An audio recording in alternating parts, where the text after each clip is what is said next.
Modelling যারা করে তারা অনেক নিকৃষ্ট, তোমার অনেকগুলো সুগার ড্যাডি আছে, অথবা তোমার অনেক ম্যান পাওয়ার আছে, কারো কাছে শুয়েই আসছো এই পর্যন্ত। রোজার সময় আমি বড় একজন মেকআপ আর্টিস্টের কাছে সাজতে যাই, সে আমাকে অনেক রিকোয়েস্ট করে নিয়ে যায় একরকম হতে।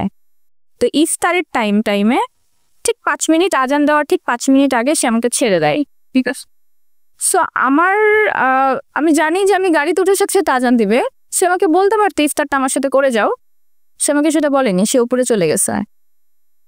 এবং আমি ওইটা থেকে একটা শিক্ষা নিয়েছিলাম যে আমি তোমাকে উপকার করেছি, তুমি আমাকে ডেকেছো, তোমার পেজের রিচ কমে গেছিল, তখন তো আমি অনেক height as a bridal model হিসেবে, আমাকে নিলেই তার পেজ উঠে যাচ্ছে, আমি নিলেই মিলিয়ন ভিউ হচ্ছে, লাখ ভিউ হচ্ছে।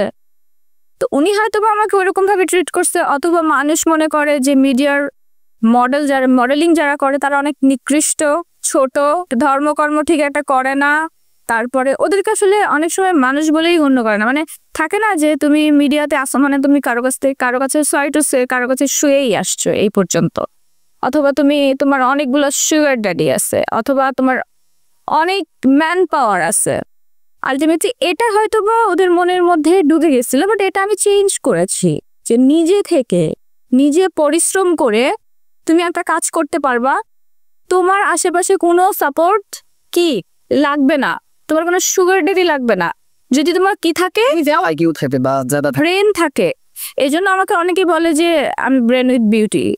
সো এটাতে এটা আমাকে মানুষ বলে বা আমার ফ্যান ফলোয়াররা বলে, আমি এটাতে না সত্যি আজকে আপনার মাধ্যমে বলে দিচ্ছি, আমি না খুব প্রাউড ফিল করি এটাতে। আমার না কখনো মনে হয় নাই যে ওরা আমাকে বড় করতে যে আরেকজনকে ছোট করতেছে, কারণ আমি আমার স্ট্রাগলগুলো, আমার লাইফে এমন স্ট্রাগল আছে মিডিয়াতে যেগুলো আমি কখনো বলতেও পারবো না, যারা অন্যরা ইজিলি বলে ফেলে, কারণ ওদের লাইফে শুধু মিডিয়াতে আসার পরে স্ট্রাগল, আর আমার ছোট্ট বয়স থেকে স্ট্রাগল, আমার জন্ম থেকে স্ট্রাগল, আমি হইছি ঝড়ের মধ্যে।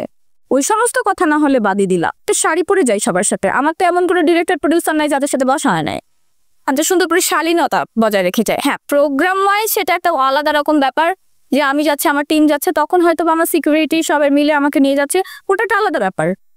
কিন্তু আমি তো কখনো ওরকম প্রস্তাব পেলাম না, তাহলে কি আমি কম সুন্দরী না?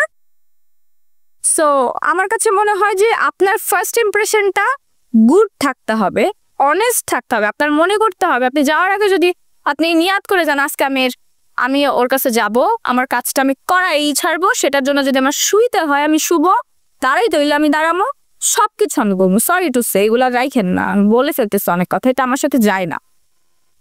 তো এটা যদি চিন্তা করেই আপনি বের হন তাহলে তো হবে না। আর আপনার উপর কতদিন একটা মানুষের ইন্টারেস্ট থাকবে, তা আপনাকে বুদ্ধি দিয়ে কাজ করতে হবে। আমার কথা হচ্ছে আপনার বুদ্ধি দিয়ে এটা কাজ করতে হবে, শরীর দিয়ে কাজ করতে আপনি বেশি দিন পারবেন না, কেউ পারেনি।